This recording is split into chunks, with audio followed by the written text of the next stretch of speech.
You probably know by now that a bridge has tragically collapsed in Baltimore after being struck by a cargo ship. What you may not know is that almost immediately after the footage hit the internet was then hit by a tsunami of conspiracy theories about that tragic event. So we're gonna get to that in just one sec, but in case you don't know about the background of this, it was the Francis Scott Key's Bridge. And at least as of when we're going live, I'm sure this is developing rapidly. 6 people were missing. There were no yet reported casualties, which when you see the footage, as you were earlier, seems amazing. So we know that the 8 people who ended up in the water as a result of the collapse of the bridge were part of a construction crew that was filling potholes. 6 of those people are still missing. There is a hospitalization, but one other person was also recovered. And Biden has already announced, President Biden has announced that the federal government will be contributing to pay for the repair of the bridge for it to be reestablished. Although a bridge of that size is certainly going to take time, so bear in mind that. You can see a little bit of footage here. It's dramatic. I understand why people find the footage so compelling, and I also understand that when you see a thing like that, there are 2 types of people in this world. There are people who can see something like that, a tragedy that should never happen, that is so visually just horrifying, and accept that regrettably, we live in a chaotic world where terrible things sometimes happen. Before we continue with the story, we depend on members to keep on going. Don't wait, click join now on YouTube. And then there are other sorts of people that need something lurking in the background explaining everything. Things cannot happen through accident, bad tragic accidents can't happen. Somebody needs to be pulling the strings, and so simple-minded people turn to conspiracies. And we've got some simple-minded people for you. So in analyzing that footage and trying to come up with an explanation as to why it happened, we turn now to cybersecurity expert Andrew Tate, who says this ship was cyber attacked. Not this ship might have been cyber attacked. It was cyber attacked. Lights go off and it deliberately steers towards the bridge supports, which is not something that's actually shown in the footage.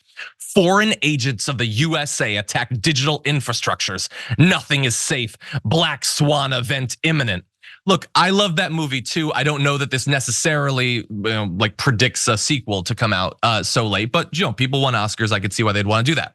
What I love also is that he's still committed to US cybersecurity, despite the fact that years ago, he fled to an Eastern European country that he thought had more amenable laws when it comes to sexual assault. So it's nice that he still feels an attachment to us. The rest of it is just sheer conspiracist nonsense. He has no idea what he's talking about. But what he does understand is that on Twitter, you just post something like that with literally no evidence.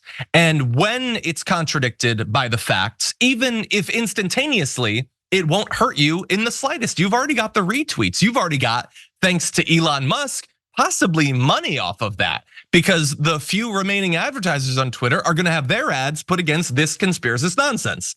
But it's not just him. Alex Jones is not gonna allow himself to be one-upped by Andrew Tate. So he responds, looks deliberate to me. A cyber attack is probable. World War III has already started, ... And seems to be developing at a slow pace because nothing's actually happened since then. World War III, really, in this era with nuclear weapons and drone swarms and everything, it seems quiet for a world war, but cyber attack probable, looks deliberate. Do you notice what's happening there? Alex Jones is less willing to get ahead of the facts than Andrew Tate at this point. Alex Jones is like, it's probably a false flag, but not necessarily. So he's showing a little bit of willingness to pump the brakes a bit. So that's one conspiracy. It was a cyber attack. Some enemy of the US has done it. There's another one, okay, that this is a specifically anti-American attack, not just because it attacked American infrastructure, but because it attacked a symbol of Americana. Now that is the Francis Scott Key Bridge. And as everyone knew, including these conspiracy theorists, that's the individual who wrote the Star-Spangled Banner. Everybody already knew that. And so the Hodge twins, who used to just put like reaction videos up on YouTube, and then they found out that there was more money in being right-wing grifters. They tweeted the Key Bridge is named after Francis Scott Key, the man who wrote our national anthem. Symbolic for sure. Was it intentional? Lots of questions with this one. Yeah, no, there could be questions, and questions can be answered, but you're not actually interested in that. You're interested in just stating that something untoward has happened. And they didn't even go as far as some others did. At the Eye of the World says Francis Scott Key, who the bridge that collapsed in Baltimore was named after, is the author of the Star Spangled Banner. What anti-American elements caused the ship to lose power and hit the bridge? Officials are saying terrorism may have been in play with the bridge collapse. And I know what you're thinking. Which officials? You already know, Andrew Tate.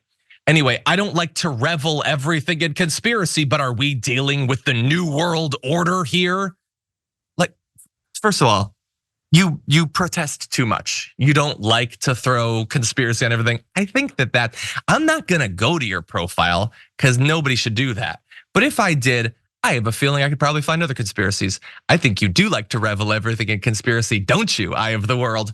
But anyway, now it's not just a rogue cyber attack, ISIS or something. It's not just someone trying to take down a symbol of America and the American spirit.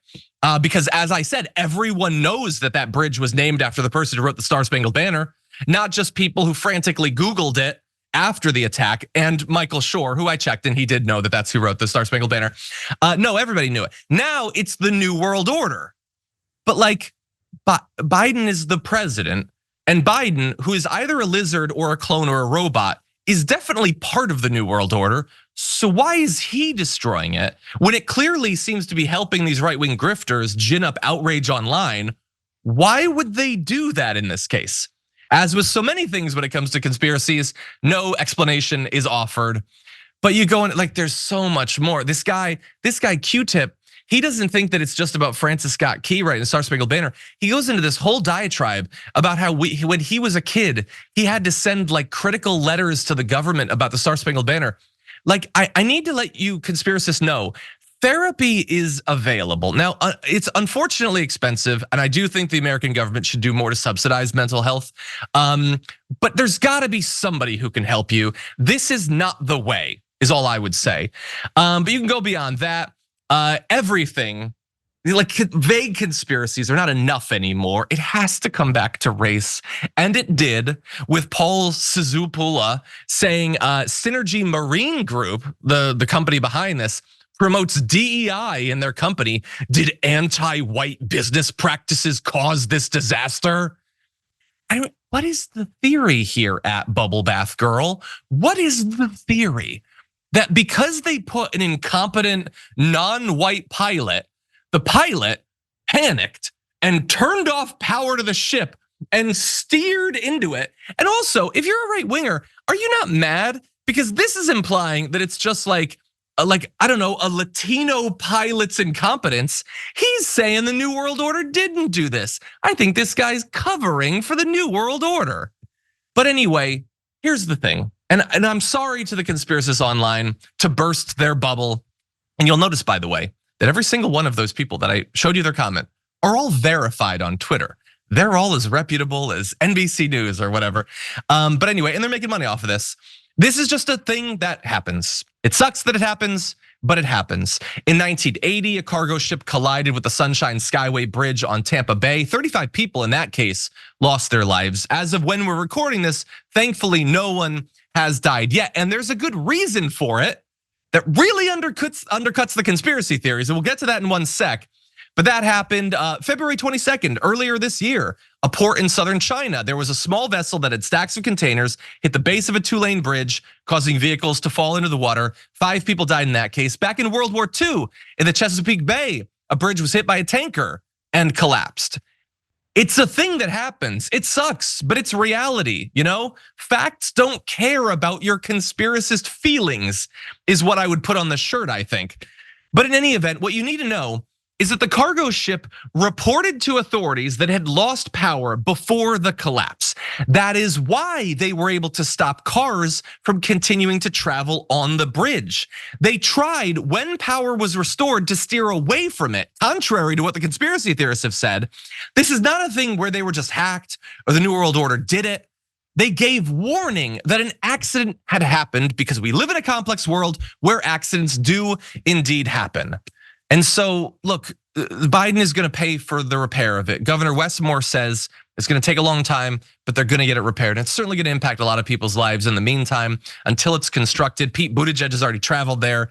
I guess he learned from the train collapse that you should get a move on when a tragedy happens. But unfortunately, we used to have like social media to make sure that people got accurate information as fast as possible. For all of Twitter's problems, and it had many, it was a place you could go and you could get accurate information about developing news.